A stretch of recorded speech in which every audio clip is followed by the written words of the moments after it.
अस्सलाम वालेकुम friends, welcome to my YouTube channel view knowledge. आज मैं आपके लिए MGT 503 के शॉर्ट नोट्स जो हैं फ़ाइनल टर्म की तैयारी के लिए वो लेके आई हूँ, ताकि तमाम MGT 503 के जो स्टूडेंट्स हैं उनकी परेशानी ख़त्म हो जाए, ठीक है, और वो अच्छे से फ़ाइनल टर्म की तैयारी कर सकें।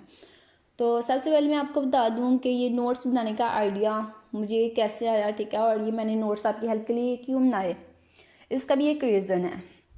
बिकॉज ये सब्जेक्ट जो है MGT 503 बाहर तो बहुत इजी नज़र आता है, ठीक है, और इजी है भी, ठीक है, इसमें कोई शक नहीं है, इजी है, ये सब्जेक्ट बहुत इजी है।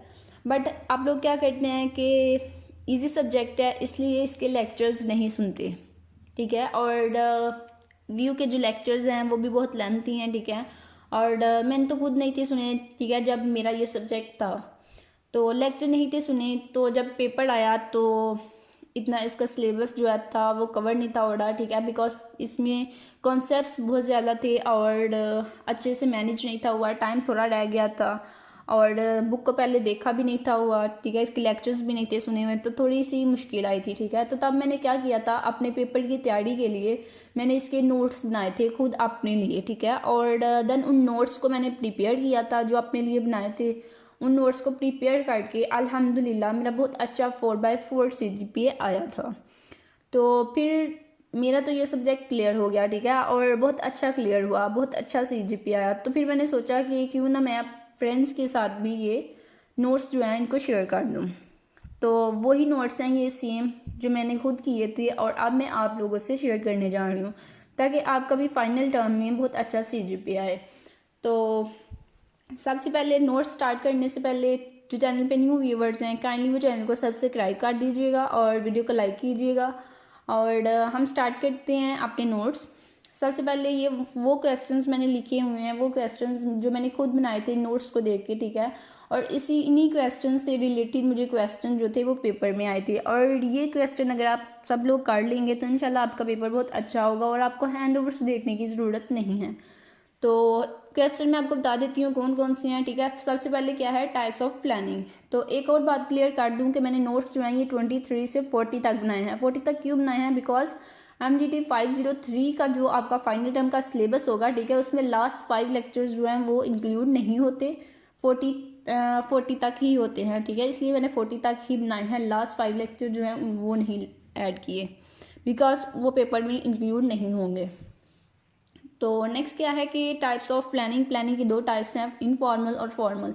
फॉर्मल कौन सी होती है, जो हम प्रॉपर प्लानिंग जिसमें करते हैं, ठीक है, हर चीज़ पहले से प्लान की होती है कि ऐसे करना है और ऐसे करना है, ठीक है, या उसको लिख भी लिया जाता है कहीं, ठीक है, तो उसके पॉइंट्स बना के। तो इनफॉर्मल वो फॉर्मल होती है। जो इनफॉर्मल होती है उसमें कोई प्लानिंग नहीं होती, बस ऐसे ही काम स्टार्ट कर लें, तो वो इनफॉर्मल होती है, ठीक है। नेक्स्ट क्या है, प्लानिंग की कुछ अप्रोचेज़ हैं, वो अप्रोचेज़ क्या हैं वो मैंने यहाँ पे लिखी हुई हैं, ठीक है, तो ये आप नहीं करना है। तो प्लानिंग है क्या, प्लानिंग एक प्रोसेस है जिसमें हम क्या करते हैं, गोल्स को सेट करते हैं और प्लान बनाते हैं कि हम अपने गोल जो है वो कैसे अचीव करेंगे, ठीक है, या अगर किसी ऑर्गेनाइजेशन में हम काम करते हैं तो ऑर्गेनाइजेशन के गोल हम कैसे अचीव करेंगे, उसमें एफिशिएंसी और इफेक्टिवनेस कैसे आएगी, ठीक है, तो यही प्लानिंग होती है। और उसको कैसी अप्रोचेस जो हैं वो यहाँ पे लिखी हुई हैं, वो आपने करनी है। उसके बाद क्या है कि मैनेजर्स जो हैं उनका के प्लानिंग प्लान करने में, ठीक है, उनके क्या स्टेप्स इन्वॉल्व होते हैं, वो यहाँ पे 4 स्टेप्स हैं, ये मैंने लिखी हैं, ठीक है, ये आपने करने हैं, ये पूछे जा सकते हैं। नेक्स्ट क्या है, प्लानिंग प्रोसेस क्या है। प्लानिंग प्रोसेस जो है वो उसमें मिशन होता है हमारे पास और गोल होता है, ठीक है, तो वो मिशन और गोल मैंने लिखे हैं, ये आपने देखना है। उसके बाद गोल्स के क्या बेनिफिट होते हैं, ये भी क्वेश्चन बहुत रिपीट हुआ था, ठीक है, और ये क्वेश्चन भी आपने देख लेना है। मैं एक दफ़ा फिर आपको दिखा देती हूँ, रीड कर लें जल्दी से कि बेनिफिट्स क्या हैं गोल्स के। नेक्स्ट क्या है कि लेवल ऑफ गोल्स, ठीक है, गोल्स और प्लान्स के लेवल्स कौन से होते हैं, ठीक है, 3 लेवल्स होते हैं, ऑपरेशनल, टैक्टिकल एंड स्ट्रेटेजिक। तो ये गोल्स और लेवल्स और प्लान्स ये आपने देखने हैं। उसके बाद क्या है कि प्लान और गोल्स की लिंकिंग क्या होती है, ठीक है, शॉर्टेज वही हैं जो 3 ऊपर मैंने बताए थे, ऑपरेशनल, टैक्टिकल, स्ट्रेटेजी। यहाँ पे उनके नेम्स जो हैं वो चेंज कर दिए हुए हैं, ठीक है, लिंकिंग में। ऑपरेशनल शॉर्ट होते हैं, शॉर्ट गोल्स होते हैं, टैक्टिकल इंटरमीडिएट होते हैं और स्ट्रेटेजिक जो होते हैं वो लॉन्ग टर्म होते हैं। तो ये अपने एमसीक्यूज़ के लिहाज से देखना है और क्वेश्चन के लिहाज से भी। देन क्या है कि एमबीओ क्या है, मैनेजमेंट बाय ऑब्जेक्टिव्स। तो ये क्या होता है कि ये भी एक प्रोसेस है जिसमें हम क्या करते हैं कि हम स्पेसिफिक गोल्स जो हैं, ठीक है, ऑर्गेनाइजेशन के, वो अचीव करना चाहते हैं। तो इसमें भी कुछ प्लानिंग इन्वॉल्व होती है, ठीक है, और एक्टिविटीज़ कुछ इन्वॉल्व होती हैं। ये आपने एमबीओ करना है। एमबीओ के का क्या प्रोसेस है या उसमें कौन से स्टेप्स इन्वॉल्व होते हैं, ये मैंने लिखा है, ये भी आपने करना है। उसके बाद क्या है, मैनेजमेंट स्ट्रेटेजिक प्रोसेस, ठीक है, ये भी एक प्रोसेस है मैनेजमेंट स्ट्रेटेजिक, ठीक है, तो ये भी आपने करना है। इसका क्या प्रोसेस होता है, ये शॉर्ट क्वेश्चन बहुत पूछा जा रहा था। उसके बाद क्या है, स्ट्रेटेजिक मैनेजमेंट की इम्पोर्टेंस क्या है, तो ये इम्पोर्टेंस आपने करनी है। एक दफ़ा फिर आपको दिखा दे रही हूँ, रीड कर लें जल्दी से, ठीक है। उसके बाद क्या है कि ये तमाम क्वेश्चन आपने ज़रूर करनी है, ठीक है, इसमें से कोई क्वेश्चन आपने छोड़ना नहीं है, ठीक है। ये ना हो कि आप कुछ क्वेश्चन करें, कुछ ना करें और बाद में कहें कि आपका सीजीपीए अच्छा नहीं आया, ठीक है। तो आपने तमाम क्वेश्चन ये करने हैं, कोई भी क्वेश्चन इसमें से छोड़ना नहीं है। उसके बाद क्या है कि will the strategic work on global basis पे स्ट्रेटेजिक वर्क करती हैं या नहीं, ठीक है। और ग्लोबल बेसिस में आपको कुछ चैलेंजेस और अपॉर्चुनिटीज़ होती हैं, वो चैलेंजेस अपॉर्चुनिटीज़ क्या हैं, ये सब मैंने इस क्वेश्चन में एक्सप्लेन किया है। उसके बाद क्या है कि स्वॉट एनालिसिस क्या होता है कि किसी ऑर्गेनाइजेशन में कुछ वीकनेसेस होती हैं और कुछ स्ट्रेंथ होती हैं, ठीक है। ये इंटरनल सोर्स होता है, ठीक है, और कुछ इंटरनल, ये स्ट्रेंथ और वीकनेस किसी ऑर्गेनाइजेशन की इंटरनल होती हैं, ठीक है, और एक्सटर्नल क्या होता है, थ्रेट्स और अपॉर्चुनिटीज़, ये एक्सटर्नल इन्वायरमेंट में इंक्लूड होते हैं, ठीक है। तो ये स्वॉट एनालिसिस इन 4 चीज़ों को मिला के बनता है, उसमें क्या स्ट्रेटजी होती है, ये आपने करनी है। नेक्स्ट क्या है, corporate level strategy, business level, functional level, ठीक है, ये तीनों बहुत इंपॉर्टेंट हैं, ठीक है। इसमें से एक ना एक शॉर्ट क्वेश्चन में आ जाती होती है, ये आपने करनी है अच्छे से। नेक्स्ट क्या है, एंटरप्रेन्योर के नेचर क्या होता है, एंटरप्रेन्योर लाइक खुद ही डिज़ाइन करना, खुद ही ऑर्गेनाइज करना, रिस्क भी खुद ही लेना, तमाम काम खुद करना, वो एक एंटरप्रेन्योर होता है।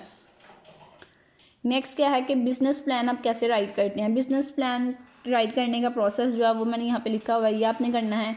शॉर्ट क्वेश्चन बहुत इंपॉर्टेंट है ये। उसके बाद क्या है कि इनोवेशन या चेंज में कौन सी फोर्सेस इन्वॉल्व होती हैं, ये एक छोटा सा शॉर्ट क्वेश्चन है, 2 मार्क्स से, ये आपने करना है। ऑर्गेनाइजेशनल चार्ट, ये जो है ये क्वेश्चन बहुत रिपीट होता है फाइनल पेपर में, ठीक है, इंपॉर्टेंट शॉर्ट क्वेश्चन है ये आपने करना है ज़रूर। हर स्टूडेंट ये क्वेश्चन ज़रूर करे, कोई भी ना छोड़े, ठीक है। नेक्स्ट है जॉब स्पेसिफिकेशन, जॉब स्पेशलाइजेशन था और जॉब, ठीक है, इस जॉब से रिलेटेड 3-4 क्वेश्चन थे, तो वो आपने क्वेश्चन मस्ट करने हैं। इन 4 थे आई थिंक जॉब के, तो इन तमाम जॉब्स वाले में से, ठीक है, एक टॉपिक पे क्वेश्चन हर स्टूडेंट को ज़रूर आता है, तो ये जॉब वाले आपने ज़रूर करना है।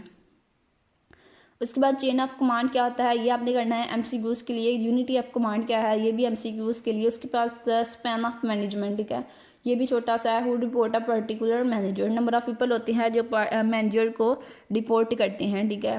तो इतना इंपॉर्टेंट नहीं है वैसे, एमसीक्यूज़ के लिए इंपॉर्टेंट है। उसके बाद क्या है कि टॉल एंड फ्लैट, ये बहुत इंपॉर्टेंट क्वेश्चन है, ये आपने करना है अच्छे से। ये डिफरेंस जो था ये सबको पूछा जा रहा था ऑलमोस्ट। उसके बाद लाइन और स्टाफ पोजीशन, ठीक है, ये भी डिफरेंस भी पूछा जा सकता है और अलग-अलग भी पूछा जा सकता है ये भी इम्पोर्टेंट है बहुत। उसके बाद क्या है, लीडिंग, मोटिवेटिंग एंड लीडरशिप, ठीक है। तो मोटिवेटिंग और लीडरशिप पे अलग-अलग भी पूछा जा रहा कत्ता क्वेश्चन पेपर में, और इकट्ठा भी इनका डिफरेंस पूछा जा सकता है, ठीक है।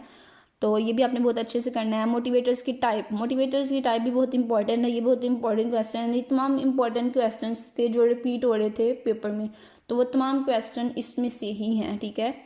तो इन्हीं नोट्स को करके मेरा पेपर जो था वो बहुत अच्छा हुआ था। उम्मीद है आपका भी पेपर बहुत अच्छा होगा। टाइप्स ऑफ मोटिवेटर्स, 2 टाइप्स होती हैं, इंट्रिंसिक और एक्सट्रिंसिक, ठीक है। तो इन दोनों टाइप्स का अलग-अलग पूछा जा सकता है या फिर इन दोनों टाइप्स को इकट्ठा पूछा जा सकता है, तो ये आपने अच्छे से करना है। उसके बाद हाइड्रोजन फैक्टर्स, ये भी इंपॉर्टेंट है, ये आपने करना है। मोटिवेटिंग फैक्टर्स कौन से होते हैं, वो कौन से फैक्टर हैं जो मोटिवेट करते हैं, जो मोटिवेशन में इन्वॉल्व होते हैं, तो ये सारे यहाँ पे मैंने लिखे हुए हैं, ये आपने करना है। उसके बाद इक्विटी थ्योरी तो बहुत ही इम्पोर्टेंट है। रीइंफोर्समेंट एंड इक्विटी थ्योरी, ये दोनों भी बहुत पूछे जा रहे थे पेपर में।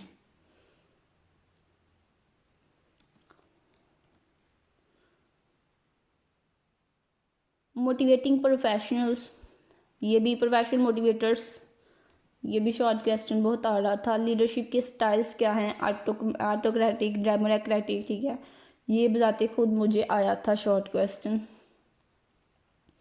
विजनरी लीडरशिप, ये भी बहुत पूछा जा रहा था, ये भी आपने करना है। नेक्स्ट ग्रुप क्या है और ग्रुप की टाइप्स, ये दो ग्रुप की टाइप्स पूछे जा रही थी बहुत ज़्यादा, ठीक है। तो इस तमाम क्वेश्चन जो है ये तमाम आपने करने हैं और अच्छे से इनको रट्टा लगा लें अगर आप रट्टा लगाना चाहते हैं, ठीक है। तो इनको आपने करना अच्छे से ताकि आपको पेपर में ये बोले ना। अगर आपको ये क्वेश्चन आते हैं तो इंशाल्लाह आपका पेपर बहुत अच्छा होगा। और चैनल को सब्सक्राइब ज़रूर कीजिएगा, वीडियो को लाइक कीजिएगा ताकि मैं आपकी मज़ीद इस तरह से हेल्प करती रहूँ और आपके लिए मज़ीद नोट्स जो है वो प्रोवाइड करती रहूँ। तो अगर आपको किसी और बुक के भी नोट्स चाहिए तो आप कमेंट बॉक्स में मुझे बता सकते हैं। शुक्रिया।